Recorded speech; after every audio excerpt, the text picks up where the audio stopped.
Welcome to episode 3 of the RapidDisk tutorial. In today's video, I'm going to provide a quick or short introduction to the RapidDisk daemon and the API, the RESTful API that you are able to send RapidDisk specific commands to the daemon from a remote server. So first things first, here we are at the RapidDisk project repository. The best way to familiarize yourself with the API is to go into the doc subdirectory and the API.txt. Here is essentially a text file that highlights all of the API commands supported by the RapidDisk daemon. Pretty generic commands, check the service status, make sure from the remote server that the daemon is running on the host that's hosting the RapidDisk volumes, listing resources such as memory, total, or usage, and subvolumes if you want to be able to remotely map RapidDisk RAM drives to a backing store.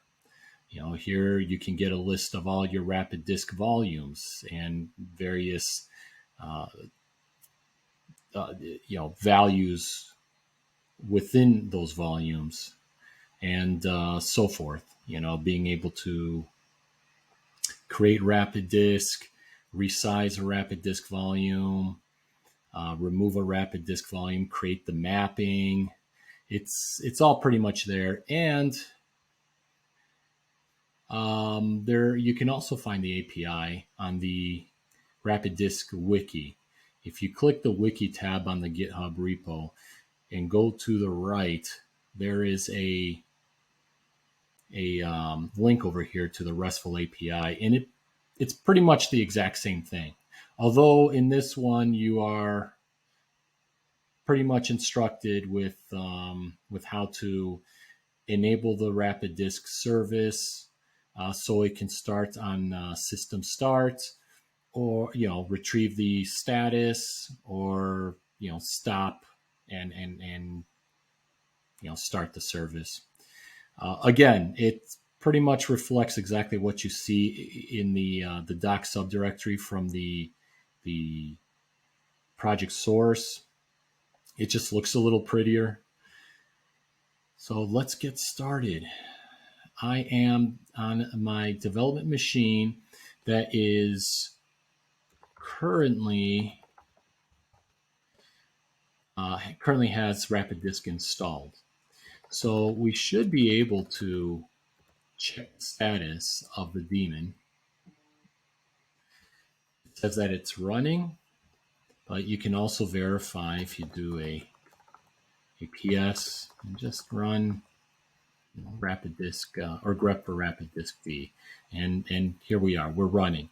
We know that there's that we're ready to send it commands from a remote server. So let's go on a remote server. I'm on a development virtual machine, and I'm just going to send it some basic commands, and I'm going to adjust these commands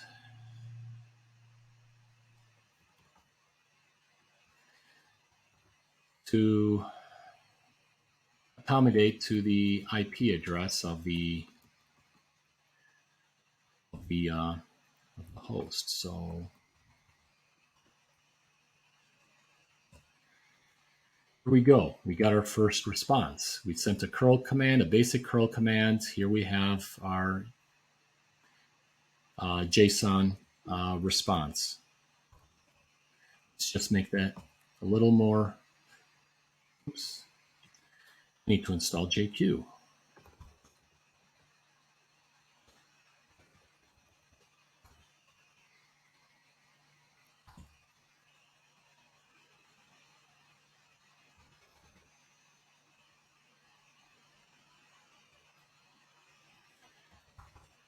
let's make the font a little bigger. Make it easy to view. Okay, there we go. So success. We can see from the remote server that the development machine that is currently running the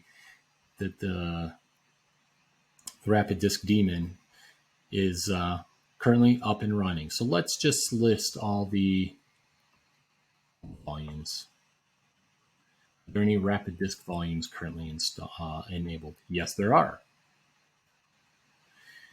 Let's create a volume.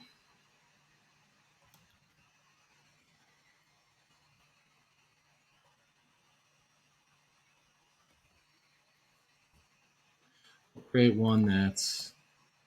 What did I do wrong? Oh, it's a post command. You got to be careful with this kind of stuff. The original were get commands. This one is a post. There we go. So it shows that it was a success. So let's see. We should be seeing an RD2 if we list. Oh, there we go. RD2. And I said 512. 500. Well, that equates to 512. If we want to remove a volume, I'm just doing a copy and paste. It makes my life a lot easier. Now let's remove RD0. Success. So now if we do a list,